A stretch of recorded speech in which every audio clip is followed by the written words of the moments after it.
We apologize, we're having technical challenges, but let's try this again today. His Excellency President Cyril Ramaphosa will host the President of the Republic of France, Emmanuel Macron, on a state visit.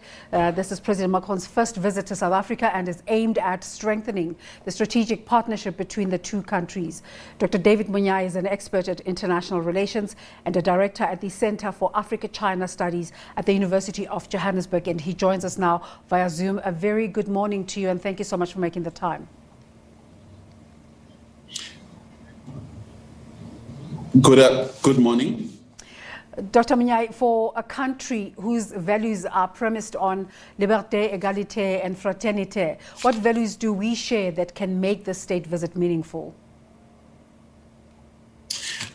The two countries are quite close. I think we should see this visit as quite critical, and it's a visit that was supposed to have taken place last year. However, because of the COVID-19, I think the delay is we all understand. However, I think there are key issues that we should be expecting from this visit.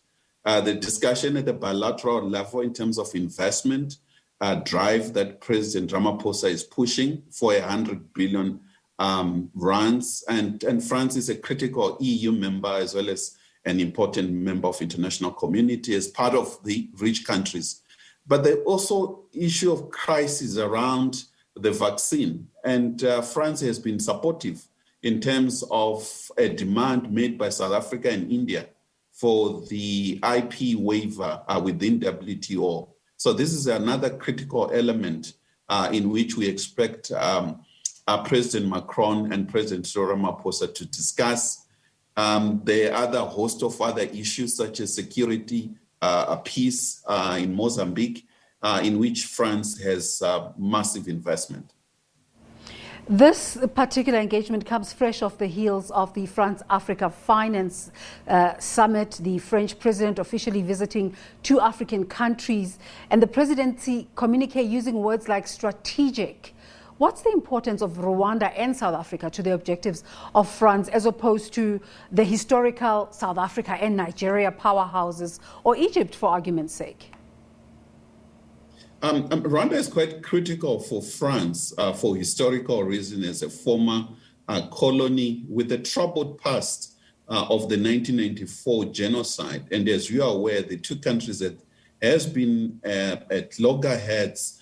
And lately, the report within France has really brought the matter to almost an end, in which President Macron, on his visit to Rwanda, has accepted the role, negative role that France played during the genocide in 1994.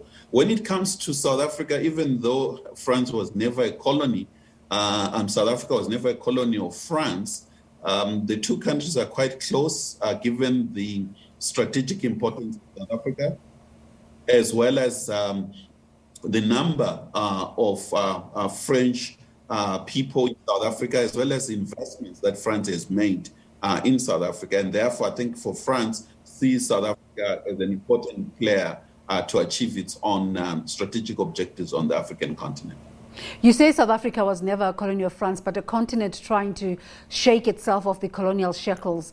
We still have countries divided into Anglophone, Lusophone and Francophone African countries, with France regularly holding conversations about reparations. Do we forget the history and attend to only the current issues, as you said, economic recovery and fighting COVID-19?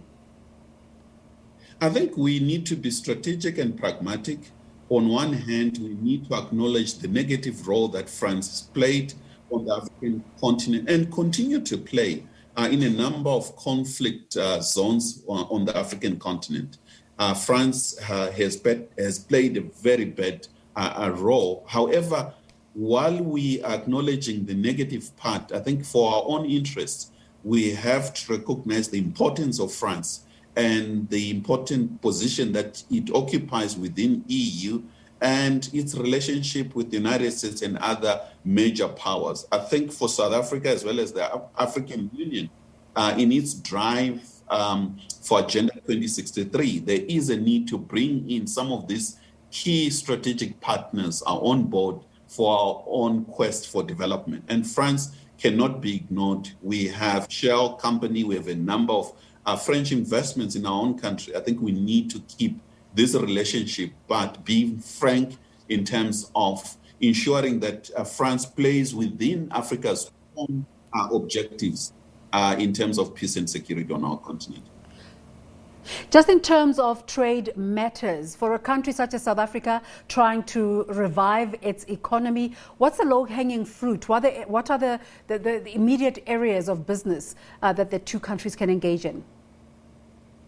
We're looking forward for his visit to University of Pretoria. I think President Macron is going to discuss some issues around the possible vaccine at University of Pretoria and the possibility of France investing in vaccine manufacturing in South Africa or on the African continent. I think at this stage in our history, it's a matter of bringing all investors, ensure that we deal with key issues. And there are other issues in terms of investment, not just in South Africa, our neighboring countries. And therefore, I think to keep President Macron in terms of his own promises that he makes and ensure that we continue strengthening the relationship between Pretoria and Paris is quite important. Dr. Monyae, let's thank you for your time this morning. Thank you. Dr. David Monyae is a director at the Center for Africa-China Studies at the University of Johannesburg, and talking to us there about that visit by French President Emmanuel Macron to South Africa.